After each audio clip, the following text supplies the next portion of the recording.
baru tahu juga ini Bu, 90% penyakit itu disebabkan karena ain. Ain itu yang mana? Ain itu dua Bu ya, pandangan yang takjub, yang bisa membuat orang yang dipandang itu sakit. Kenapa dia sampai dia bisa sakit? Karena dia nggak memuji Allah di situ, tidak bilang Masya Allah. Dan pandangan orang yang hasad. Ada seorang ibu, anaknya jadi pengantin Bu, ya udah habis dihias cantik, si ibu ini takjub lihat anaknya. Nggak lama anaknya, loh kok gelap mah, mati lampu ya? Padahal lampu nggak mati, buta Bu. Nanya sama Syekh, ada apa nih Syekh gitu loh. Oh ini kayaknya kena ain ini. Coba minta semua yang hadir wudhu, semuanya beristighfar, semuanya bertobat pada Allah. Sudah dilakukan, tapi tetap masih buta. Terus gimana? Tenang Bu, pernikahan tetap berlanjut.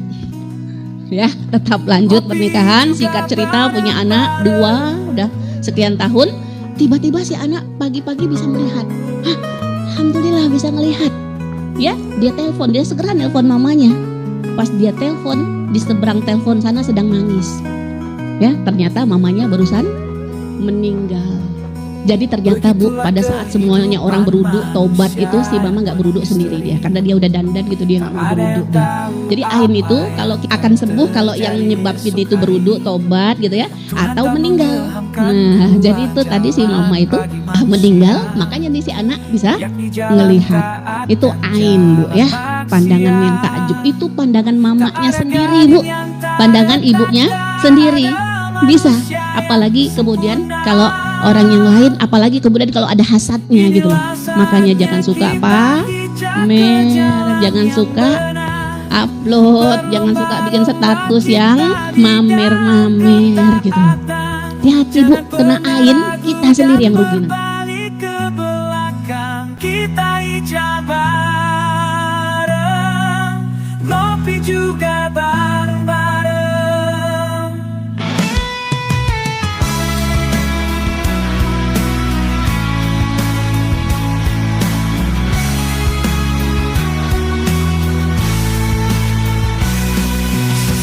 Jalan hijrah itu jalan yang mendaki, maka persiapkan bekal dan energi untuk berjalan. Dengan mengkaji ilmu Islam, itulah bekal nyata dalam mengarungi taburan kehidupan. Inilah saatnya kita hijrah ke jalan yang benar, berlomba-lomba kita di dalam ketaatan. Jangan pernah ragu dan berbalik ke belakang. Kita hijrah bareng, ngopi juga bareng-bareng. Kisah kelam masa lalu jadi pelajaran untuk meniti masa depan yang lebih baik.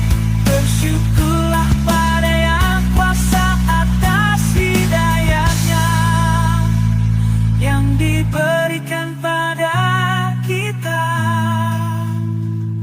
Wujud kasih sayang merusak Tuhan Islam pada itu pasti dimulai dari merusak perempuan. Laki-laki mengikut aja Bu, kalau urusan rusak perempuannya rusak, kalau laki-laki ikut rusak. Tapi kalau perempuannya baik, maka ada harapan kebangkitan di negeri itu. Peradaban dan kemenangan itu dimulai ketika wanitanya itu benar. Karena apa? Karena rahim yang taat akan melahirkan janin yang taat, dan pahlawan Islam itu tidak pernah jauh dari rahim yang taat kepada Allah. Kenapa orang kafir itu selalu membidik serangan mereka itu kepada kaum wanita muslimah dulu? Karena mereka tahu kalau wanita muslimahnya sudah bengkong, yang dilahirkan pun bengkong. Makanya kalau para wanita Islam itu tahu bagaimana kekuatan yang dimiliki oleh mereka itu, maka mereka pasti itu akan menjadikan seluruh kekuatan mereka untuk Islam. Karena secara Islam lah yang sudah membuktikan bahwa para ibu dalam Islam itu kalau diperbaiki dengan Islam itu hasilnya dahsyat. Maka kalau mau menyiapkan generasi, perbaiki yang perempuan, karena itu batu bata pertama di Allah. Tunjukkan aku padanya, satukan hati kami dalam ridhomu. Jangan sampai perjuangan ini berakhir tanpa generasi. Oh, ku pasrahkan semuanya padamu ya Allah. Harapan takkan pernah pudar, ku yakin pilihanmu yang terbaik, yang kan membawaku ke surgamu.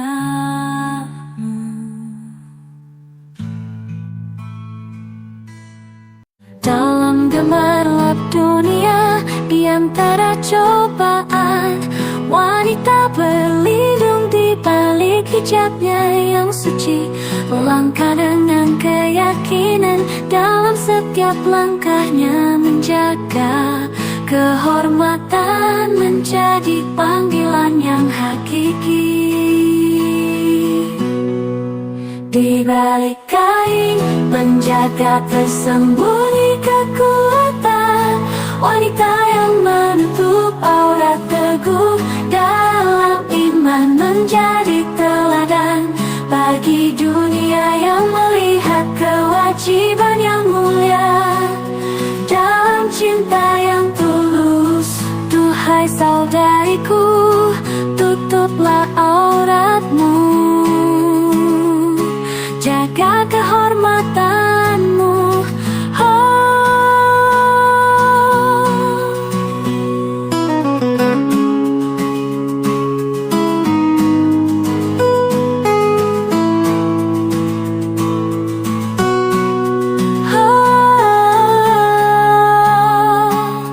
Karena sehelai rambutmu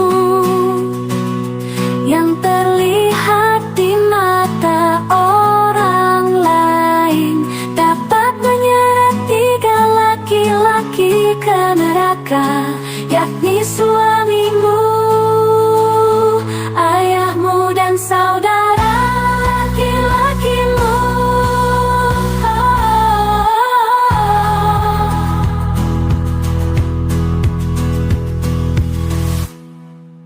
Di balik kain penjaga tersembunyi kekuatan, wanita yang menutup aurat teguh dalam iman, menjadi teladan bagi dunia yang melihat kewajiban yang mulia dalam cinta yang tulus.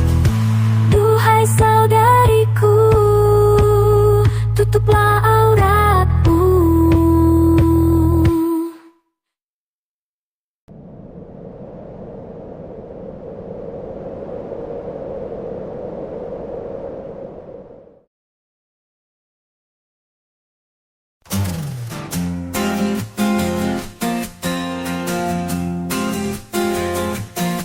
Di bawah gunung Rinjani yang menjulang tinggi, ku duduk di tepi sungai yang perlahan mengering, bertanya mengapa alam semakin tak bersahabat, tak seperti sedia kala di mana semua tersedia.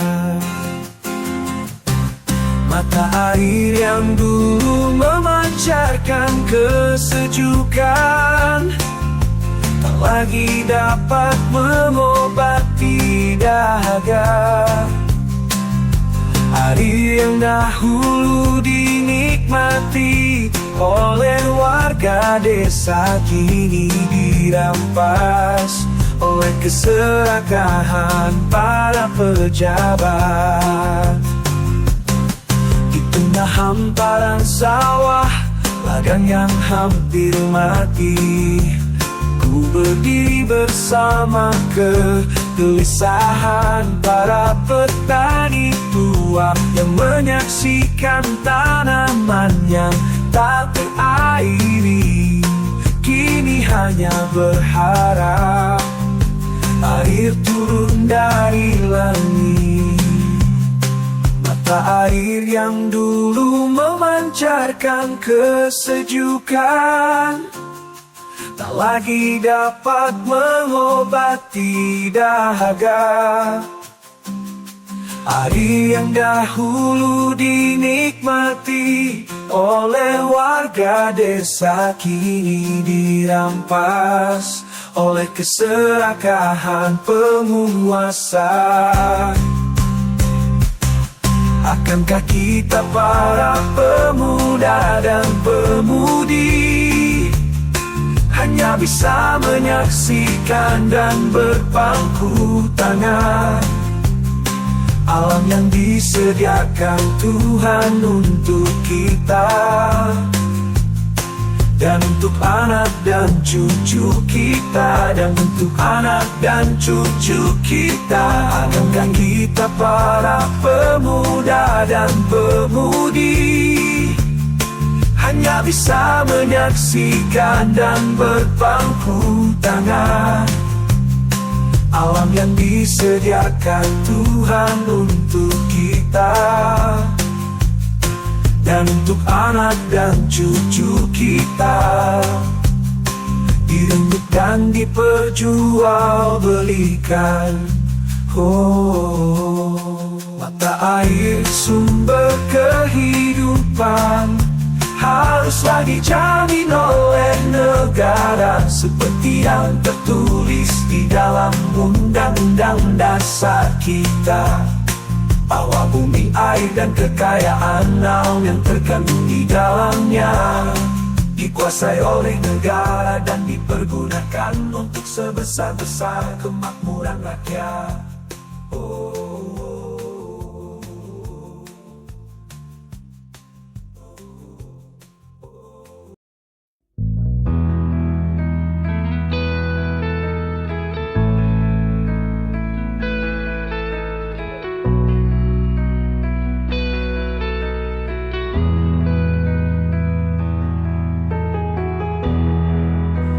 Aku yang berharap dunia kan berubah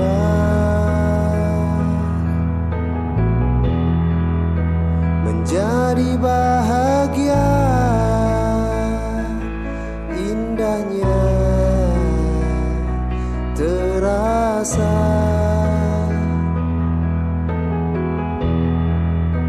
Hilanglah semua rasa derita,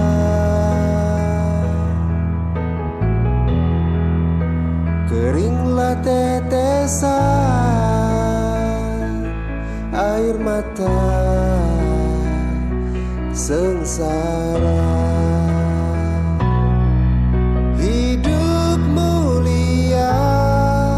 Hanya dengan khilafah, terapkan syariat, hidup penuh berkah, bahagia dirasa, sejahtera merata. Syariat dari Allah, solusi untuk semua.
solusi untuk semua.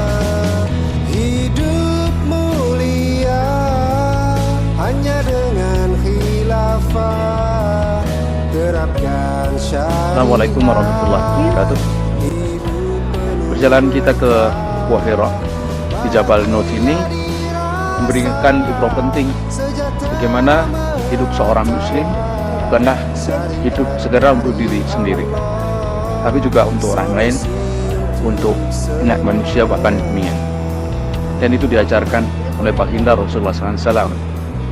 Jika itu sekedar dirinya sendiri, Rasulullah SAW bersama Khadijah, tentu sudah lebih dari cukup. Tetapi demikianlah bahwa seorang muslim mengemban tugas yang sesungguhnya jauh lebih besar daripada lingkup diri depan keluarganya. Itulah dakwah untuk menyebarkan risalah Islam ini ke seluruh pendidikan dunia, menularkan kesadaran, pemahaman, keyakinan, ketunjukan, ketaatan pada sesenang manusia agar mereka bisa menikmati kebahagiaan merengkuh risalah ini, hidup di dalam ketaatan ilahi, mendapatkan rahmat yang tiada henti sampai di akhirat. Bismillahirrahmanirrahim. Assalamualaikum warahmatullahi wabarakatuh. Alhamdulillahirabbil alamin. Nahmaduhu wa nusolli wa nusallimu ala rasulihil karim. Asyhadu an la ilaha illallah wahdahu la syarikalah wa asyhadu anna Muhammadan abduhu wa rasuluh. Qala nabiyyu sallallahu alaihi wasallam, innama bu'istu liutammima makarimal akhlaq. Wa qala idzan man ahya sunnati faqad akhabani wa man akhabani kana ma'i fil jannah. Wa qala Allah ta'ala fil kitabil karim, wa ma arsalnaka illa rahmatan lil alamin. Wa qala idzan laqad kana lakum fi rasulillahi uswatun hasanah. Wa qala idzan wa innaka la'ala khuluqin adzim. Al-ayah sadaqallahul adzim wa sadaqal karim wa nahnu ala dzalika minasyaitin wasyakirin walhamdulillahirabbil alamin. Yang sangat saya takzimi, saya hormati, saya muliakan, dan mudah-mudahan Allah jaga kesehatannya, diberikan keberkahan dan kemanfaatan hidupnya dunia sampai akhirat. Pertama, para orang tua kami, guru-guru kami, para senior kami, ada ketua Dewan Pengawas, ada ketua DKM, ada imam masjid, guru-guru kami semuanya, pokoknya para sesepuh pini sepuh semuanya, Pak Rio, dan pokoknya semua yang hadir, mudah-mudahan Allah berkahi hidupnya dunia sampai akhirat.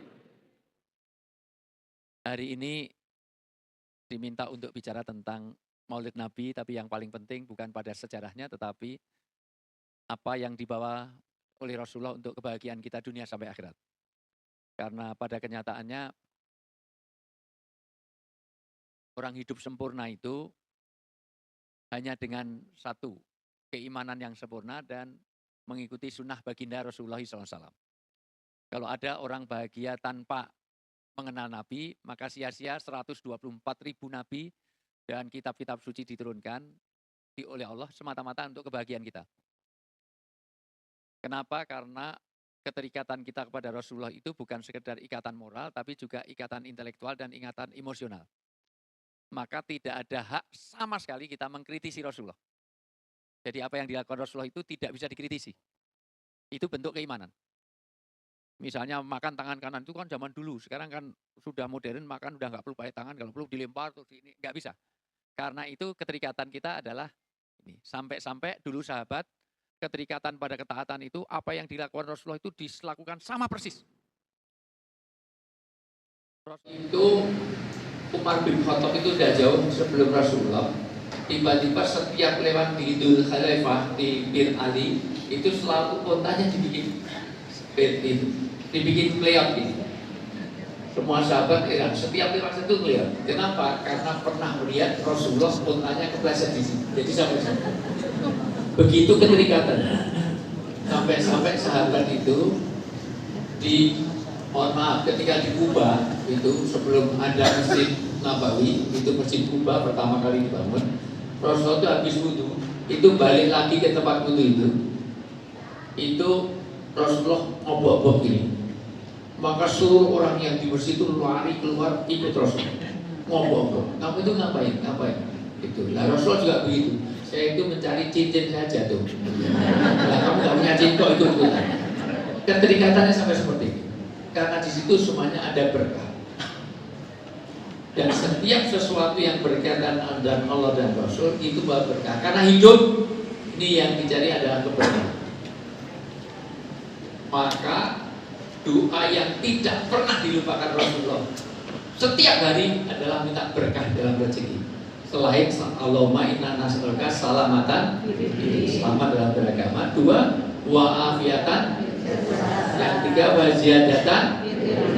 Wa barokatan, berkah rezeki. Rezeki ini yang diminta berkah, bukan banyaknya. Anda gaji boleh 30 juta sebulan, cukup 30 juta. Tapi kalau anak kena narkoba sudah hilang berkahnya.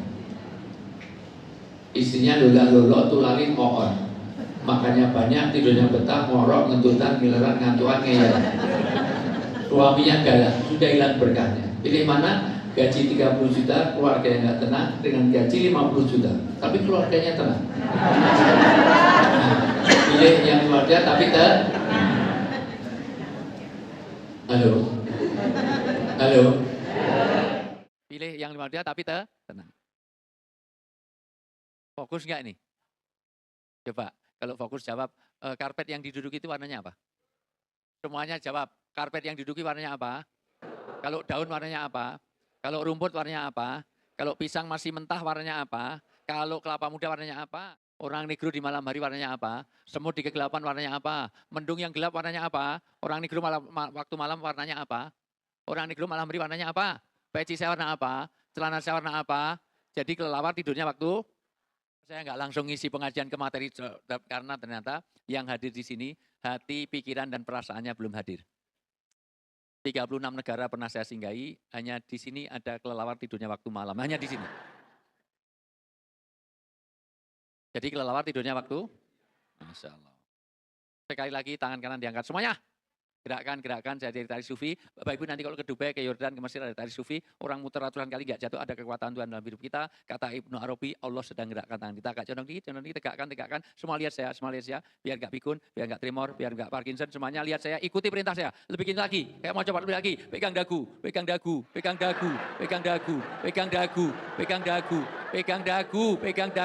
Dagu bapak bodoh apa budek? Ibu pegang dagu, ibu pegang dagu, ibu pegang dagu, ibu pegang dagu, bu pegang dagu, ibu pegang dagu, pegang dagu. Nah, masalah. Ternyata apa yang dilihat lebih terkesan daripada apa yang ada. 10 learning point pertama, maka Bapak Ibu semuanya yang lihat saya dengan enggak nanti beda. Bukan ada materi dan nilai pahala dan pemahamannya, tetapi juga memang keberkahannya jadi berbeda, maka yang duduk di depan dengan belakang nanti beda. Itu pahalanya juga beda, itu semuanya. Konsentrasinya, fokusnya beda. Kedua, ternyata Bapak Ibu, sehebat apapun omongan itu kalah dengan perbuatan. Maka nasihati anak walaupun mulutnya sampai berbuih, tapi kalau nggak dikasih contoh, maka anak itu tidak berbekas kepada apa yang kita sampaikan. Maka orang harus jadi uswah, jadi qudwah. Keempat, pentingnya pemimpin. Nyatanya pemimpinnya begini, ikut gini, Masya Allah. Bapak nggak usah tertawa tadi 4 kali nggak turun-turun dah. Ada yang lebih parah Ibu, Masya Allah. Tadi tak hitung sampai 9 kali. Itu tadi turun karena dipukul sebelahnya. Dagu bu, dagu bu, dagu sampai semuanya. Keenam, ternyata orang itu punya asas keterpengaruhan. Maka agama itu akan beres atau tidak tergantung siapa yang berpengaruh. Kata Nabi, Ar-rajul alatin latas'al fal yangdur man yukholil man korini. Beragamaan seseorang itu sangat dipengaruhi oleh siapa tempat dekatnya. Mau jadi pemimpin, mau jadi presiden, mau jadi apapun sangat tergantung pada siapa yang mengitarinya, siapa teman dekatnya, siapa ring satunya. Karena itu berpengaruh. Maka anak kena narkoba karena pengaruh gurunya, orang tuanya, atau teman dekatnya. Teman dekat. Maka beragama ini memang penting mencari kholil, mencari korini, mencari teman. Karena besok teman itu jadi wasilah di surga. Begitu orang masuk surga, maka yang pertama kali ditanya satu keluarga, yang kedua teman kebersamaan dalam ketaatan. Dalam hadis riwayat Bukhari dan Muslim, hadisnya sahih, NU dan Muhammadiyah sepakat. Padahal jarang loh NU Muhammadiyah sepakat. Tapi dalam hadis ini sepakat. Terutama lebaran, biasanya beda. Bedanya bukan hanya NU Muhammadiyah, tambah satu lagi jamaah aulia. Kalau NU itu pakai ru'yah, kalau Muhammadiyah pakai hisab, kalau aulia telepon Tuhan. Ya, nah, telepon Tuhan, lebaran kapan? Nah itu telepon dulu, itu di Gunung Kidul nanti. Ya. Nanti setiap orang di surga akan menanyakan, ya Allah, mana orang yang biasa bersama saya di dalam ketaatan? Mana orang yang biasa ngaji bareng? Mana biasa ke masjid bareng? Mana orang yang biasa baca Quran bareng, wirid bareng, zikir bareng? Orang yang bersama dalam ketaatan itu akan jadi wasilah. Maka kata Allah, kamu berhak memberi wasiat kepada dia, carilah di neraka sana. Sampai kamu ketemukan, maka ajaklah dia ke surga. Maka inilah pentingnya berteman dengan orang soleh. Wong kang soleh, kumpulon. Kumpul dengan orang soleh itu sangat berpengaruh. Bapak Ibu yang saya muliakan, Rasulullah diutus di bumi ini untuk memenuhi 3 rongga. 1, bagaimana terjaminnya rongga perut. Sandang, pangan, papan, dan semuanya dikasih makanan, minuman yang halal dan thayyib, diberi kesehatan sampai walau mainan salamatan fidin wa afiatan fil jasad, rongga perut, yaitu kesehatan, pendidikan. Tapi tidak cukup orang kalau hanya memenuhi rongga perut. Tapi bagaimana rongga kepala? Yaitu tentang ilmu, karena al ilmu imamul amal. Jamaah masjid ini sehebat apapun amalnya, kalau nggak sesuai dengan ilmu, nggak diterima walaupun amalnya baik. Sholat itu baik apa jelek? Tapi kalau nggak sesuai dengan kaifiat ilmunya, nggak diterima. Rajin banget orang sini nih. Saya jajarnya jam 10 udah duhur. Masya Allah luar biasa. Jam 11 sudah asar. Rajin banget. Tahajud itu ke masjid. Dia ke masjid itu tahajud bisa 5 kali sehari. Pagi-pagi udah tahajud. Siang dikit tahajud. Sore lagi tahajud. Diterima nggak? Sekarang bapak sudah wudhu di rumah.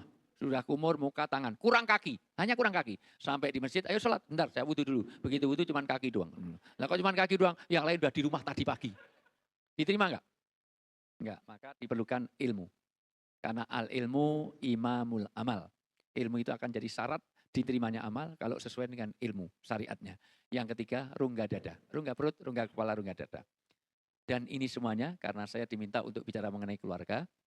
Semuanya dibangun dimulai. Boleh maju 5 langkah ke depan Pak? Karena yang mau masuk. Ada 2 ayat yang melarang duduk di depan pintu majelis ilmu. 2 ayat. 1, surat Mujadilah ayat 11. Dalam surat Mujadilah ayat 11, tafasahu fil majalis. Orang itu kalau di dalam majelis ilmu harus merapat ke depan. Supaya yang datang belakang tidak melumpati pundak sahabat. Nabi pas pengajian langsung turun surat Mujadilah ayat 11. MC-nya mana ini? MC-nya tadi mana? Ya. Sini. Kamu makan gaji buta. Tadi kursinya mana malah diambil. Sini, duduk dekat saya sini. Sekarang baca surat Mujadilah ayat 11. Ya, terjemahannya aja, browsing sebentar. Masih punya paket data enggak? Ya. Lain kali kalau jadi MC itu beli paket datanya yang 10 giga ya, biar. Ya, Amit. Duduk. Mujadilah ayat 11, dengerin baik-baik. Surat ke-58, Mujadilah ayat 11. Artinya Ustaz? Ya.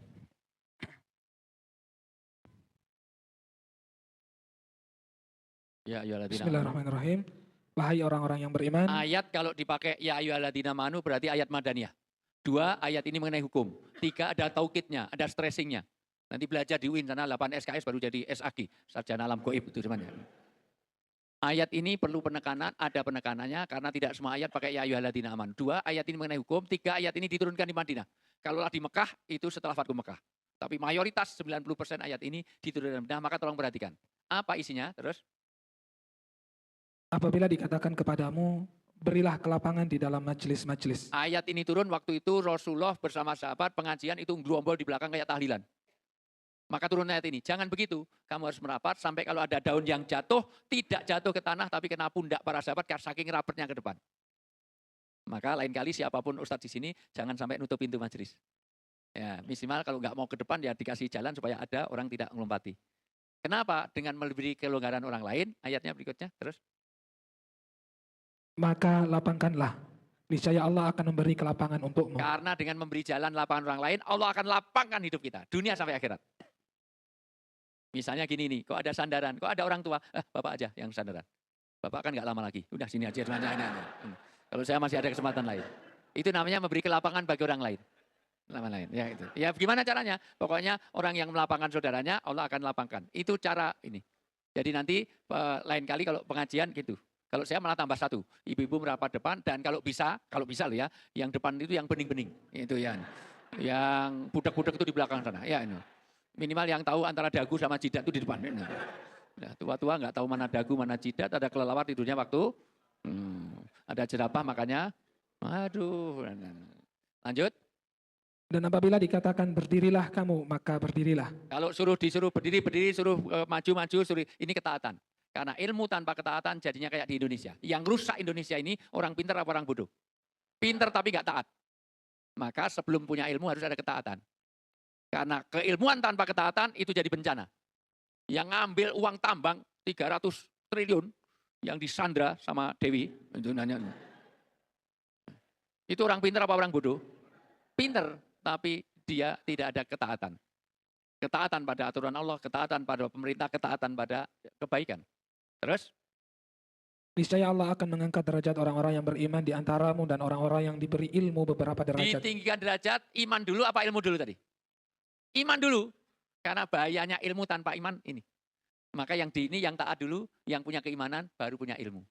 Maka ilmu sehebat apapun, kalau dia tidak ada keimanan bukan orang pintar. Maka kata Nabi, siapa al-qayyis, siapa al-mikyas, siapa orang yang cerdas adalah orang yang duduk di depan saya ini semua. Karena orang cerdas bukan profesor doktor, bukan. Orang cerdas adalah orang yang dzikrul maut dan istiqdad untuknya. Orang yang senantiasa ingat mati dan ada persiapan untuk sana. Yang hadir malam hari ini di hadapan Allah ini orang cerdas semuanya. Ini profesor-profesor di hadapan Allah. Karena dia tahu bahwa hidup ini pasti ada kematian. Dan dalam kematian pasti ada kehidupan. Orang itu tadinya mati, terus hidup, habis dihidupkan, terus dimatikan. Habis dimatikan, terus hidupkan. Maka bahasa Quran untuk orang mati bukan pergi, tapi pulang. Inna lillahi, maka telah pergi, bukan. Telah berpulang. Karena dia akan kembali. Maka orang yang menyiapkan kepulangan, itulah orang yang cerdas. Jangan-jangan kita pulang nggak bawa apa-apa. Nah, inilah makanya. Mati itu 2 kali, hidup 2 kali. Semuanya sudah pernah mati, terus dihidupkan. Kita pernah mati.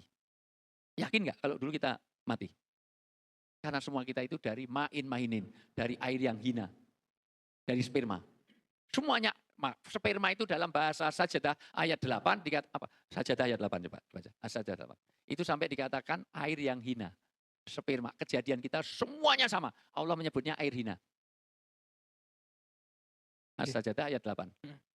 Thumma ja'ala naslahu min sulalatin min ma'in mahin. Min ma'in mahinin. Dari kata mahinun ada kata hina. Bahasa Arab mahinun. Coba terjemahnya. Kemudian dia menjadikan keturunannya dari saripati air yang hina. Air yang hina. Bapak semuanya walaupun dia artis, walaupun dia raja di raja, walaupun dia itu Raja Jawa Mulyono, walaupun dia itu semuanya sama. Dari ma'in mahinin. Air itu Pak semuanya, supaya kita tidak ada kesombongan. Air itu kalau keluar dari kulit hanya jadi keringat. Kalau keluar dari hidung hanya jadi ingus, keluar dari mulut hanya jadi ludah. Keluar dari mata jadi air mata. Kalau keluar dari telinga hanya jadi Allah jisi. Kebetulan keluarnya dari situ gak usah disebutin. Siapa yang nyebutin keluar sana? Ya, semuanya sama. Jalan keluarnya juga situ. Untung ke depan, kalau ke belakang lebih jijik lagi. Dan itulah kita. Maka satu, tidak ada kita sama. Min aina kita sama. Min mada semuanya sama. Dihidupkan, hidup terus dimatikan. Kenapa ini penting saya sampaikan? Saya baru pulang dari Jepang Pak. Ini dan nanti Desember sudah diminta sana lagi. Untuk yang ketiga kalinya saya bicara mengenai suicide. Mengenai bunuh diri, mengenai harakiri. Kemarin 5 kota, Desember ke 10 kota. Karena Jepang itu bunuh diri tingkatnya luar biasa signifikan naik terus. Dulu yang bunuh diri itu yang tua-tua. Sudah bosan hidup. 90 tahun, 100 tahun. Bahkan semua rumah sakit itu ada klinik bagian eutanasia. Jadi Bapak kalau sudah bosan hidup, datang itu minta suntik mati. Itu legal. Boleh. Asal nanti disetujui anaknya, istrinya setuju, sudah langsung suntik mati. Saya sudah bosan hidup. Atau sudah kehabisan teman, maka mengakhiri. Reuni SD tinggal 3 orang. Itu namanya. Terus WA grup tinggal 2 orang. Oh, grup kok 2 orang? Tinggal udah mati bareng. Dan matinya bareng-bareng. Rombongan. Sambil beli buang mobil ke arah Gunung Fuji, nanti ada lapangan luas sekali, itu tempat untuk bunuh diri. Nanti Bapak berlima, berenam, 1 mobil, sambil karena mobil di sana 15 tahun sudah nggak boleh di jalan raya, harus dibuang. Beda dengan orang Sawu Jajar. Mobil tahun berapa? Asapnya aja udah, suaranya melebihi kecepatan suara, Masya Allah. Wah, lebih banyak dorongnya daripada nyetaternya. Itu masih beredar di mana-mana. Nah itu dibagi, nanti ditutup kacanya, nanti ada gas sebotol aqua itu, semprotkan bareng-bareng, kacanya ditutup rapat, 5 orang, nanti setengah sampai 1 jam sudah bilahi taufik walidah. Ada yang pengen nyoba boleh nanti. Dan gasnya itu dijual bebas. Sampai saya mau beli, mau saya untuk contoh di sini, siapa tahu. Tapi ternyata nggak boleh, harus citizen sana, nggak harus orang sana yang boleh beli itu semuanya. Dan begitu. Tapi itu kalah dengan yang stres kerja. Kalah lagi dengan yang asmara, putus cinta. Kalah lagi dengan yang anak-anak remaja dan anak sekolah. Itu banyak sekali yang bunuh diri karena bullying. Orang Jepang itu nggak siap untuk berbeda. SD, SMP gitu, seragam harus sama persis. Tidak hanya sepatunya, tasnya, roknya, bajunya. Potongan rambut saja harus sama. Kalau ada yang keriting sedikit, di-rebonding supaya sama. Ada yang saya di sana pas meninggal gara-gara bullying karena apa? Roknya itu dikasih bordiran. Yang ada garisnya yang beda. Itu sampai dikerek di tengah, dikerek di tiang bendera pas ganti itu sampai dia dipermalukan. Karena itu dianggap dan pulang bunuh diri. Dan ternyata kesalahannya di masalah iman. Orang Jepang tidak mengenal neraka. Orang itu kalau mati dia ke alam nirwana, ke surga. Makanya daripada nanggung malu mending ke surga. Ngapain lama-lama? Dan saya ajak debat, saya serius bicara dengan pelajar mahasiswa sana. Kok tahu kalau sana itu, siapa tahu kamu disiksa ada neraka di sana? Enggak, nyatanya yang mati enggak kembali. Karena kalau enggak enak pasti balik sini. Nah itu sedikit. Dan mindsetnya seperti itu. Bapak Ibu yang saya muliakan, inilah Rasulullah diutus untuk menerangkan keimanan pada hari akhirat. Hari akhirat itu ada enggak? Kalau merasa enggak ada, enggak usah ikut ngaji. Udah keluar sana. Karena kalau sudah tidak ada iman pada hari akhirat. Karena itu mengendalikan.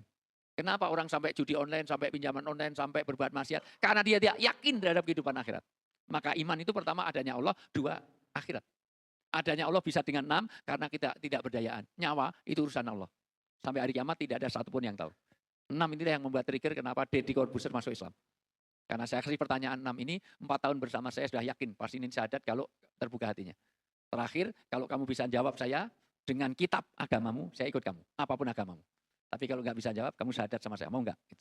Dia baca-baca, akhirnya nggak menemukan. Dan akhirnya, walaupun akhirnya tidak dengan saya karena dilarang KPI. Karena nggak boleh syahadat di TV. Nggak boleh. Karena dia dari agama lain. Kalau tadinya nggak beragama, boleh. Nah, saya tunggu di studio nggak jadi karena larangan. By the way, Bapak Ismanya, betapa pentingnya keimanan. Halo? Karena mati itu 2 kali, hidup itu 2 kali, maka logikanya persiapan untuk mati harus sama dengan persiapan untuk hidup. Tapi selama ini, waktu kita lebih banyak kita gunakan untuk persiapan hidup atau persiapan mati. Artinya untuk hidup yang sekarang apa hidup yang kedua? Jadi ibu-ibu zakat malnya dengan zakat malnya lebih banyak mana? Karena mal untuk sekarang. Kalau ada kotak infak cari yang besar apa yang kecil? Kalau keluar uang kok 100 ribu, 150 ribu atau 105 ribu. Yang dimasukkan yang 5 ribu apa 100 ribu? 5 ribunya ada 2, 1 lecek, 1 bagus. Yang dimasukkan yang lecek apa yang bagus? Inilah maka kita. Bapak Ibu yang saya muliakan, Rasulullah mengajarkan tentang keimanan. 13 tahun Rasulullah di Mekah hanya bicara mengenai keimanan. Enggak ada perintah sholat, enggak ada perintah puasa, apalagi zakat, enggak ada. Perang apalagi, enggak ada. Disiksa saja enggak boleh balas. 13 tahun untuk meyakini adanya Allah. Ini yang pertama. Karena inilah berkah. Karena rezeki yang diminta bukan banyaknya, tapi berkah. Maka ketemu orang, Assalamualaikum warahmatullahi, minta berkah. Ada orang nikah, barokalaka, wa baraka alaika, wa baraka wa jama'a bainakuma fi khair. Ya Allah, berilah berkah pada pernikahan. Orang masuk rumah, Robbi angjilni munjalan mubarokan. Wa anta khairul munjilin. Berilah berkah. Orang makan nasi yang nanam petani. Tapi begitu kita mau makan, yang diminta berkah. Bukan petani terima kasih, petani terima kasih. Gimana? Doa makan. Allahumma ini, a'udzubika minal khubusi wal khaba'is. Kalau mau ke toilet, Allahumma barik lana. Kalau suami nggak pulang-pulang dari kejauhan kelihatan, doanya gimana? Summum bukmun. Keberkahan ini dia penting. Saya akan masukkan karena pesannya pada keluarga. Betul ya? Tema kita keluarga, bagaimana membangun keberkahan di rumah tangga. Rumah tangga ada hubungan antara suami, istri, dan anak. Maka tidak mungkin berkah itu ada kalau rumah kita tidak memfungsikan secara tauladan Rasulullah. Saya tanya, rumah Rasulullah ada nggak kolam renangnya? Di rumah Rasulullah ada nggak tanaman janda bolong? Di rumah Rasulullah ada nggak sepeda lipat Brompton? Di rumah Rasulullah TV-nya berapa in? Rasulullah ada nggak AC-nya berapa PK? Rasulullah punya kolam renang nggak di rumahnya? Saya tanya rumah Rasulullah sejelek-jeleknya rumah di Sawu Jajar dengan rumah Rasulullah lebih bagus mana? Di Sawu Jajar, tapi rumah Rasulullah mensurgakan. Maka ini saya persempit karena ini sambung menyambung, Pak. Saya baru dari Bali, sambung sini, besok pagi udah sambung menyambung, makanya saya langsung ke poin aja. Maka semuanya bermula dari rumah. Teladan Rasulullah bagaimana rumah yang mensurgakan, yaitu rumah yang ada amal agama, di mana rumah harus berfungsi sebagai sakanun, bukan sekedar baitun, bukan sekedar manjilun.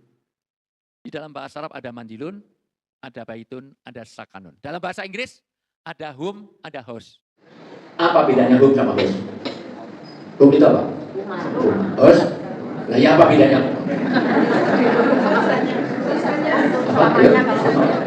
Home itu suasana. Terus? House itu bangunan fisiknya. Bangunan fisik, ya. Benar, walaupun belum lengkap. Ya. Kalau kita rindu pada rumah, itu homesick apa housing? Ya. Hotel terbaik sini hotel apa? Mercure. Hotel Mercure itu dengan rumah di Sawu Jajar ini bagus mana? Tapi Bapak Ibu lebih kerasan di hotel apa di rumah dulu? Katanya bantal, guling, spray, kamar di hotel dengan kamar yang ada di Ibu lebih bagus mana? Bantal yang di hotel dengan bantal yang di rumah yang penuh berjajar puluh-puluh. Sambung menyambung menjadi dari mulai Kalimantan, iya kan? Wow, luar biasa. Bukan boarding lumayan, rumahnya luar biasa. Tetapi lebih kerasa di rumah apa di hotel? Di hotel baru 3 hari aja pengen segera pulang, betul? Takut gak buat saya? Maka saya akan mulai, rumah hanya jangan sebagai manjilun. Rumah bukan hanya tempat untuk istirahat. Gagal kita meniru Rasulullah kalau rumah di Sawu Jajar hanya untuk istirahat, itu hotel. Rumah hanya untuk apa, tidur, numpang tidur, itu hotel. Rumah hanya untuk makan, itu restoran, bukan hotel, bukan rumah. Maka rumah harus mensurgakan. Untuk itu, tolong catat baik-baik, mudah-mudahan selesai. 9 fungsi rumah ini harus ada di rumah. Gagal kita punya rumah kalau 9 ini tidak berlaku dan tidak berjalan di rumah kita masing-masing. Halo, masih hidup Bu? Bapak masih hidup? Masih hidup Pak? Punyanya masih hidup Pak? Nyawanya masih hidup Pak? Oke, kita pelan-pelan bagaimana rumah kita. Karena rumah yang bisa mensurgakan baiti jannati. Pak, Bapak, menyenangkan orang itu berpahala. Saya bela-belain, ini saya diminta ngisi ini baru kemarin. Dalam sejarah main untuk misi dalam 1 malam itu biasanya requestnya itu udah 2 bulan itu. Ini baru kemarin, bisa nggak malamnya ngisi sini? Itu cuma numpang, ini nggak biaya tiket, nggak kesini aja, bukan jemput enggak, tapi pakai mobil sendiri situ. Maka tolong perhatikan, sudah saya bilang kok menyenangkan, walaupun nggak apa, gue ikut mangap-mangap itu. Ya saya senang juga gitu. Ulang sekali lagi, lebih baik di sini rumah kita sendiri, segala anugerah yang kuasa semuanya ada di sini. Ada di mana? Rumah kita. 1, biar Bapak tidak ngantuk. 2, sudah tunjukkan ternyata suaranya juga bagus. Lebih bagus daripada libat. Jadi Gus, ya ini sering make up sama libat. Gimana kabarnya Mas? Ketiga, kalau Bapak mengucapkan yang paling dekat dengan mulut kita adalah telinga kita sendiri, maka sesungguhnya Bapak sedang menasihati, bikin komitmen, khutbah dan dakwah untuk dirinya sendiri. Bagaimana lebih baik di rumah? Kapan rumah jadi lebih baik? Rumah yang mensurgakan. 1, rumah jadi al-musola. Gagal rumah kita kalau tidak ada ibadah di rumah. Maka rumah jadi al-musola. Maka rumah ada bacaan Quran. Rumah ada tempat untuk sholat. Awal diperintahkannya baca Quran dan sholat itu di rumahnya. Dibaca surat Al-Ankabut ayat 45. Itu Al-Ankabut 45 itu bicara untuk di rumah kita. Rumah itu harus ada bacaan Quran dan mendirikan sholat. Sebaik-baik sholat itu adalah di rumah, kecuali sholat wajib. Tolong catat baik-baik. Sebaik-baik sholat itu di rumah, kecuali sholat wajib di rumah. Maka rumah harus ada tempat sholat, ada sholat. Oh, rumahnya RSSSS, rumahnya sangat sempit, sedikit semen susah pelonjol, sumpah sekali. Yang minimal ada alat sholat. Tolong Bapak Ibu, putihnya ada 3, benarnya 2, gantian sampai sini yang teman. Maka perhatian, ya, dibaca ayatnya. Ankabut 45, Fatkul rumah yang dilakukan. Langsung artinya kenapa? Bacalah kitab Al-Quran yang telah diwahyukan kepada Muhammad dan laksanakanlah sholat. Ayat ini turun untuk di rumah kita. Rumah kita harus ada bacaan Quran. Nawiru buyutakum bitilawatil Quran. Nawiru buyutakum bitilawatil Quran. Hiasilah, sinarilah rumahmu dengan bacaan Quran, bukan dengan PLN. Karena di situ menyinari hati untuk menghidupkan nurani, nur aini. Nur itu apa? Aini apa? Mata batin. Kalau ada bacaan Quran di rumah, orang doa, orang baca Quran, orang sholat, itu nurani yang hidup. Nurani. Pakai bahasa Indonesia, jangan pakai bahasa Jawa. Kalau bahasa Jawa jadi nuroni. Nuroni malah tambahan. Memang itu nuroni. Nurani. Hidupnya ini baca Quran. Nawi rubuh tabung. Rumah dihiasi baca. Bainal Isyain antara maghrib dan isya baca Quran. Bapak-bapak baca. Ibu-ibu pun baca, walaupun nggak lancar. Allah, Allah, bapak-bapak, anak-anak juga baca. Sin pakak, sin kasro, si susah, mana saya susah? Wah, SPP belum dibayar. Supaya Pak rumah, maka mulai hari ini jadi anak masuk rumah. Ini rumah apa kadang rumah kalau masalah. Balik lagi. Supaya rumah jadi al-musola. Jadikan rumah-rumah kita walaupun kosong. Masuk kita salam walaupun kosong. Tapi kalau jelas kosong nggak usah nunggu jawaban. Assalamualaikum, nggak usah. Karena ada salam yang nggak perlu dijawab. 1 masuk rumah kosong, 2 masuk kuburan. Masuk kuburan itu salam, tapi nggak usah nunggu jawaban. Assalamualaikum ala diyar. Waalaikumsalam. Ngopor yo. Arab nyusul yo. Ketiga sholat. Salam dalam sholat nggak usah dijawab. Kalau ada orang assalamualaikum, waalaikumsalam, assalamualaikum, salam nggak usah. Maka 1 rumah jadi al-musola. Mulai hari ini pastikan ada ibadah di rumah kita. Rumah yang nggak pernah dipakai untuk ibadah, kuburan. Begitu kata Nabi. Rumah nggak pernah dibaca Quran, kuburan, gelap, gulita, kayak kuburan. Rumah dibaca Quran kayak orang hidup. Kenapa Nabi mengatakan orang hidup dan orang mati? Kamal talil hayy wal mayit. Orang hidup harganya mahal. Orang mati nggak ada harganya. Kalau nggak ada, hadirkan seorang penyanyi sini. Masih hidup. Tidak cukup 20, 30, 50 juta. Saya sama Mbak Ayu Ting Ting ke Lampung, 1 state. Begitu mau tanda tangan fee, saya tengok Mbak Ayu Ting Ting dapat berapa? 150 juta. Hanya untuk mencari alamat palsu. Karena kemari ceng-ceng mencari alamat palsu. Padahal dia bohong, dia nggak pernah cari alamat itu. Dia itu tinggalnya di apartemen Sudirman Park, Tower B, lantai 10 waktu itu. Ya, tahu. Kalau Luna Maya itu di apartemen Sudirman Park, Tower A, lantai 11. Ya. Kok tahu? Karena rumah saya di Jakarta juga di Sudirman Park. Saya di apartemen Sudirman Park, saya Tower A lantai 17. Jadi saya sudah biasa, tidur di atasnya Luna Maya itu sudah biasa. Serius Pak? Ada yang salah dari saya? Loh, dia lantai 11, saya lantai 17. Dia mandi, saya di atasnya Pak. Dia tidur, saya di atasnya. Ada yang salah dari saya? Ya, Rek Malang itu aneh-aneh loh, ngomong bener aja. 2, rumah harus jadi al-madrasah. Gagal rumah tangga yang mensurgakan kalau rumah tidak jadi madrasah. Madrasah apa? Madrasah ilmu nafi, ilmu agama, ilmu kehidupan, dan ilmu budaya. Anak harus paham agama dari rumah.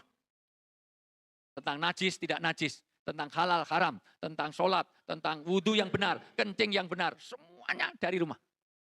Anak harus tahu. Oh ini najis, oh ini halal, ini baik, ini buruk, ini wajib, ini dilarang. Dari rumah. Semua orang yang mati mohon maaf, 7 orang mati di Bekasi, di Jati Asih, yang mau tawuran itu, berawal dari rumah. Tidak ada satupun yang mau tawuran itu pamit orang tuanya. Mohon doa restunya ayah, ibu, mau tawuran, doakan menang, enggak ada. Dimulai dari ridho orang tua enggak ada. Dan dimulai tidak ada musola, tidak ada yang doa sebelum tawuran. Baik, sebelum taruhan kita mulai, ala hadiniyah, al-fatihah. Nuraninya tidak dihidupkan. 2, tidak ada madrasah di rumahnya. Madrasah apa? Ilmu agama, ilmu nafi, ilmu yang bermanfaat, kata Syekh Sabik, dan ilmu budaya. Kenapa agama dan budaya itu disinkronis? Budaya tanpa agama itu nanti sesat. Agama nggak tahu budaya, pelaksanaannya nggak pas. Menghormati orang itu agama, tapi sesuai budaya. Orang Arab kalau ketemu orang yang lebih tua pegang jenggot. Ya Syekh, kif halak, gimana kabarnya? Itu menghormati. Tapi jangan dilakukan di Malang. Piye kabari Pak? Pak, piye kabari Pak? Pak. Sikat sisan. Budaya. Di Sumatera Barat kalau dinasihati nunduk. Dimarah. Dinasihati nunduk. Lihat wajah Bapak supaya dia fokus. Tapi di Jogja, di Solo, dinasihati harus nunduk. Dinasihati orang Solo, dinasihati lihat wajah, oh tak colok matamu. Hebat kan? Beda. Maka budaya diajarkan. Budaya diajarkan. Yang ketiga, rumah jadi al-maulud. Tempat tumbuh kembangnya kesehatan fisik, mental dan dan rohani. Yaitu terpenuhnya rongga perut, rongga kepala dan rongga dada di rumah. Rumah yang mensurgakan, rumah di mana rongga perut, rongga kepala, rongga dada ada di rumah. Ditanamkan tidak hanya anak itu bebas dari stunting. Stunting itu ya dibaca surat An-Nisa ayat 9. Ada 4 tugas orang tua, dunia sama. Saya hafal. وَلْيَخْشَى الَّذِينَ لَوْ Ya. تَرَكُوا مِنْ خَلْفِهِمْ ذُرِّيَّةً ضِعَافًا خَافُوا عَلَيْهِمْ فَلْيَتَّقُوا اللَّهَ وَلْيَقُولُوا قَوْلًا سَدِيدًا. Ya. Ya, betul. Artinya, dan hendaklah takut kepada Allah orang-orang yang sekiranya mereka meninggalkan keturunan yang lemah di belakang Seluruh mereka. ulama sepakat lemah di situ adalah lemah mental keagamaannya, lemah akidahnya. Maka jangan sampai punya anak yang dia tidak berakidah, tidak ada keislaman yang jelas. Seluruh ulama sepakat. 1, orang Islam harus melahirkan orang Islam. Jangan sampai, wah nanti kalau besar biar milih sendiri. Agama kan hak asasi. Jangan. Orang Islam harus menurunkan keturunan yang kuat akidahnya. 2, yang mereka. Di belakang mereka yang mereka khawatir terhadap kesejahteraannya. Yang kedua kesejahteraan. Maka kalau rumahnya kecil, jangan menelantarkan. Rumahnya tipe 21, anaknya 6. Kamarnya 2, anak 6. 2 di rumah, 2 suruh di musola, yang 2 titipkan mertua. Tipenya 4L. Asal keluar lu lagi. Tidurnya kayak bandeng. Itu menelantarkan. Berikutnya. Oleh sebab itu hendaknya mereka bertakwa kepada Allah. Dan hendaknya mereka berbicara dengan tutur kata yang benar. Ajarkan ketakwaan dan akhlak yang mulia. Keimanannya, ketakwaannya, kesejahteraannya, dan akhlakul karimah. Itu dimulai dari rumah. Kalau orang Jawa, ajari budaya-budaya Jawa. Saya ini prihatin karena, mohon maaf, anak saya itu bahasa Jawa remedi. Dapat 5, yang lain cuma dapat 4, ini udah bagus ini. Lalu kari milih salah kabel. Ceting wadah titik-titik. Lah kok diisi duit. Kapan ceting wadah duit? Bapak diaturi dahar, malah bengak-bengok. Pak kon mangan bu'e, masalah luar biasa. Betapa sekarang nilai-nilai budaya tentang penghormatan sudah susah. Maka 1, rumah harus jadi musola. 2, rumah harus jadi madrasah. Tempat untuk mendidik ilmu-ilmu semuanya ada di rumah kita. 3, rumah jadi maulud. Tempat kesejahteraan. Itu terjamin. 4, rumah harus jadi al-junnah. Apa itu al-junnah? Tempat untuk benteng. Benteng apa? Benteng kemaksiatan. Pastikan rumah kita tidak ada judi online, tidak ada pinjaman online, tidak ada pornografi, pornoaksi, situs-situsnya terblokir. Dari mulai tontonan. Di TV-TV, di apapun, rumah kita jadi benteng. Jangan sampai anak mau mabuk, nunggu. Kalau malam minggu biasanya ayah bawa miras ini. Aja ini, malam minggu biasanya diajak dugem ini. Lama enggak dugem. Berarti rumah tidak menjadi al-junnah. Saya percepat, yang ke, enggak tahu berapa. Berikutnya, rumah harus jadi al-maskanah. Tempat untuk sakinah. Tempat yang aman, nyaman, tentram, kerasan. Suami harus kerasan di rumah, itu sakinah. Anak kerasan di rumah, sakinah. Sakinah itu ada 5 maknanya. 1, aman, tentram, nyaman. Jadi kalau ada orang kerasan di rumah, berarti dia sakinah. Maka kalau ada orang sawut jajar, sering terlambat ke kantor, berarti dia sakinah di rumahnya. Kalau dari kantor pengen segera pulang, berarti dia sakinah. Tapi dari kantor jam 4 sampai dari rumah jam 10 malam terus mampir sana sini, berarti dia tidak sakinah. Maka kopi paling enak harus kopi bikinan istri. Sakinah. Tempat untuk aman nyaman. Anak kecil kalau nangis bertengkar dengan temannya, larinya kemana? Ke rumah. Karena rumah tempat sakinah. Maka ciri rumah yang sakinah. Nah gimana caranya? Buat aktivitas yang partisipatif. Ada gardening, ada cooking, ada kalau perlu melihara apa, kalau melihara apa, supaya apa? Semuanya partisipasi dalam rumah. Itu rumah. Tempat sakinah pertama aman nyaman. Kedua, sakinah artinya tidak saling curiga.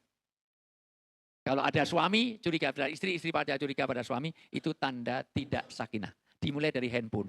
Handphone suami harus bisa dipakai istri, handphone istri harus dipakai suami. Maka nanti relasi sakinah suami istri dilihat dari kontak di handphone. Ibu namanya siapa, Bu? Bu, namanya siapa? Bu siapa? Bu siapa? Ibu siapa? Ibu Ayu, nanti telepon suami. Kalau nama Ayu kok di suami ditulis Mama, Bebeb, Yayang, Cinta, My Love, Honey. Nah, itu oke. Tapi kalau udah mulai Mama 1, Mama 2, Mama apa? Sesekali nanti telepon. Ada nggak suaminya Bu Ayu nih? Ada. Suaminya Bu Ayu datang nggak? Nanti telepon. Walaupun Bebeb jangan terlalu bangga. Bebeb itu sindiran. Bebeb itu artinya beban berat. Tapi kalau namanya Ayu telepon, nama di kontak, tulisannya malah Mabes Polri, Makobrimob, Bareskrim. Apalagi namanya Ayu malah ditulis Mak Lampir. Mak Lampir telepon. Maka kalau bisa handphone suami harus bisa pakai istri, handphone dipakai suami harus bisa. Kalau handphone di password kemana aja bawa, kamar mandi bawa, tidur bawa. Ada loh suami itu. Suami enak-enak sholat, handphonenya berdering, pilih batalkan sholat daripada diambil istri.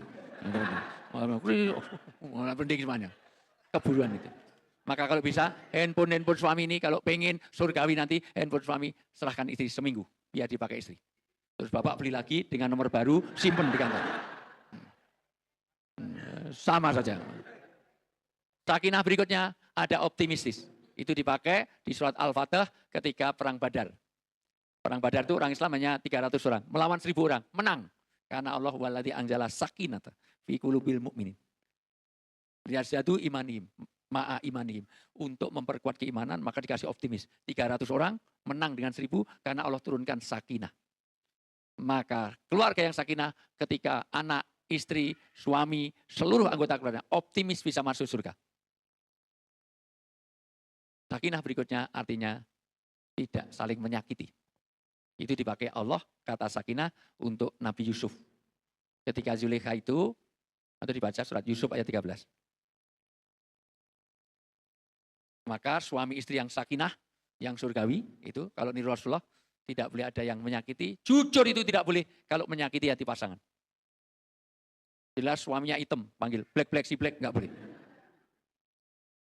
Suaminya kecil panggil nil, pin, nggak boleh.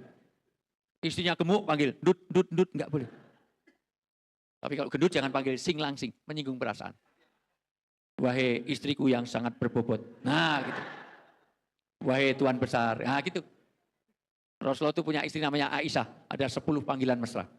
Habibati, Zaujati, Ummul Minin, Humairah. Pokoknya panggilan yang baik-baik. Nggak pernah Rasulullah manggil Sah-Isah, Is-Ais. Nggak pernah. Panggilannya yang mesra-mesra. Mulai hari ini panggil mesra. Sudah tua, masih nggak apa. Saya sayang. Kok sayang, sudah lupa namanya siapa. Pokoknya sayang. Dibaca? Ya. Yusuf 31. Ketika perempuan itu melihatnya, mereka terpesona kepada keelokan rupanya. Dan mereka tanpa sadar melukai tangannya sendiri. Seraya berkata, Maha sempurna Allah. Ini bukanlah manusia. Ini benar-benar malaikat yang mulia. Zulaikha itu waktu itu viral. Viralnya luar biasa. Allah, Zulaikha apa? Wanita gatel. Viral di Instagram, di Facebook, di WA group, di macam-macam ya Allah. Itu Allah budak aja diperkosa. Kamu belum pernah lihat Yusuf. Maka seluruh wanita sawut jajar dikumpulkan. Setelah dikumpulkan, maka dikasih buah, dikasih sikin. Sikin itu jamak dari sakinah. Pisau yang sangat tajam. Sampai hari ini orang Arab menyebut cutter yang tajam itu namanya sakinah. Begitu pisau sudah siap, tinggal ngupas, pinter Zulaikha. Dipanggillah Yusuf. Oh siap ya, Yusuf, teriak. Misalnya Yusufnya siapa? Enggak. Kalau Yusuf kayak itu berarti Zulaikha katarak waktu itu. Ya, enggak. Ya siapa ya yang cocok Yusuf ini enggak ada. Ya, enggak cocok. Udah ketuaan. Ya. Misalnya Yusufnya saya gitu, misalnya. Maka semua ketika keluar semuanya bareng. Hadza malakum karim. Ini bukan manusia, ini malaikat malak karim, bukan Jamil. Kalau Jamil itu ganteng, kalau ini enggak, mempesona. Karena tidak semua orang ganteng itu menarik. Ada enggak orang cantik tapi enggak menarik? Ada enggak? Ada. Ada orang tidak cantik tapi menarik? Ada enggak? Ada enggak yang cantik dan menarik? Ada enggak? Adakah yang tidak cantik dan tidak menarik? Ada enggak? Banyak di sini yang hampir semua. Saya punya teman kuliah di UGM dulu, itu ya Allah orang paling cantik. Jangankan lain jurusan, lain fakultas saya kenal, universitas saya kenal, disebut nama dia tahu, karena cantiknya luar biasa. Tapi sampai detik ini belum nikah. Padahal orangnya cantik sekali. Ternyata tidak semua menarik untuk menikahi. Sementara teman angkatan saya juga, wajahnya nggak menarik. Wajahnya itu mendorong. Kalau nggak menarik berarti mendorong. Believe or not sudah nikah 3 kali. Waktu COVID itu suaminya meninggal, kawin lagi, ternyata nggak cocok, nikah. Jelang puasa itu saya dapat undangan. Datang ya pernikahan, saya pikir mantu. Siapa ini? Aku loh, kamu itu seingat saya loh ya, seingat saya. Ini bunga kampus, kalau ini bunga bangkai juga enggak. Ini bunga biasa aja, tapi udah 3 kali nikah. Karena urusan, Yusuf ini bukan hanya ganteng, tapi mempesona. Jadi setiap orang ketemu pengen selfie, pokoknya gitu. Maka luar biasa, wakoto aidiyahuna. Motong jari-jari tidak berasa. Kata sakinah artinya tidak saling menyakiti. Maka keluarga yang surgawi, kalau tidak ada saling menyakiti antara suami istri, anak tidak saling menyakiti. Tidak ada kata-kata yang laghun, tidak ada kata-kata yang saling membohongi, menyakiti dan yang lain-lain. Terakhir, sakinah diambil, dipakai dalam hadis riwayat Muslim dan Bukhari untuk orang yang tenang, tidak saling mengganggu. Kalau kamu menjadi makmum, maka berdirilah di belakang imam dengan sakinah. Jangan mengganggu kanan dan kiri. Jangan mentang-mentang lulusan UIN, SAG, sarjana alam gaib ini luar biasa. Bacaan di belakang makmum, bismillahirrahmanirrahim. Berarti itu saling. Maka sakinah tidak ada. Maka rumah harus jadi maskanah. Berikutnya, rumah harus jadi al-maskur. Tempat mensyukuri semua nikmat. Bapak Ibu semuanya, kadang-kadang kita punya makanan enak. Kadang-kadang sayang dihabiskan, dibawa pulang. Betul nggak? Untuk siapa? Untuk anak. Itu sudah menunjukkan bahwa ibu tempat mensyukuri nikmat. Ternyata makan dengan keluarga itu jauh lebih enak. Sehebat apapun makanan di luar, kalau sendiri tidak enak. Karena rumah menjadi tempat al-maskur. Ibu makan di rumah, makan roti gaplek. Atau apalah ya. Roti apa, makanan sederhananya apa? Tiwul. Senil. Makan gatot di luar rumah sendirian. Dengan makan sate bersama keluarga. Enak mana? Enak bersama keluarga. Ya, karena dengan keluarga itu membuat nah walaupun pakai sate. Makan gatot, tapi kalau sendirian tidak nah. Itu namanya. Berikutnya, rumah harus jadi al-marham. Tempat menumbuhkan kasih sayang. Maka kalau masih ada KDRT, ada hubungan itu. Terakhir, rumah harus jadi al-mahya'us sunnah. Tempat untuk menghidupkan sunnah-sunnah kenabian. Cara makan kita, cara tidur kita, cara semuanya lihat bagaimana Rasulullah makan. Bagaimana Rasulullah cara tidur. Nanti makan ada 30 aturan. Kencing ada 28 aturan. Tidur ada 16 aturan. Dan itu dipraktekkan. Itulah rumah kalau kita ingin membangun al-jannatu dunal jannah. Membangun surga sebelum memasuki surga yang sesungguhnya. Udah, itu aja. Udah 1,5 jam. Ya? Kurang 1. Dibaca ulang. Al-musolla, al-madrasatu, Al-madrasah. al-mauludu, Ya. al-junnatu, al-maskanah, Ah, al-mashkur, al-marham, al-mahya'us sunnah. Al-markaz. Al-markaz adalah tempat untuk mencetak kader-kader generasi Qur'ani, generasi Robani. Keluar dari rumah kita, orang yang hafal 3 juz, 10 juz, 1 juz minimal. Tempat mencetak da'i-da'i, ulama-ulama, ahli-ahli agama di rumah. Dari keluar rumah kita, salah satu keluarga kita harus jadi ulama-ulama. Harus ahli orang yang menyebarkan agama. Da'i-da'i. Udah, itu aja. Capek saya. Belum tidur, belum apa dah ini. Mungkin ada pertanyaan Ibu-ibu? Tidak ada. Baik, Bapak ada pertanyaan? Tidak ada. Baik. Dari sini ada pertanyaan? Sudah. Kalau nggak ada, sudah. Itu karena saya dapat tiket kereta 1 jamnya ke Jogja jam 5 pagi. Jadi berarti harus jauh sebelumnya harus sudah. Udah, itu aja ya Bu. Udah lain kali ngundang lagi. Ini cuma nebeng-nebeng kok. Mana ada beliin tiket juga enggak, jemput enggak. Udah, mudah-mudahan ini sebagai awal. Nanti kapan-kapan kita breakdown lagi. Kalau ada acara barengan lagi, nanti nebeng lagi nggak apa-apa. Kurang lebih mohon maaf. Wallahualam billahi taufik walhidayah. Assalamualaikum warahmatullahi wabarakatuh.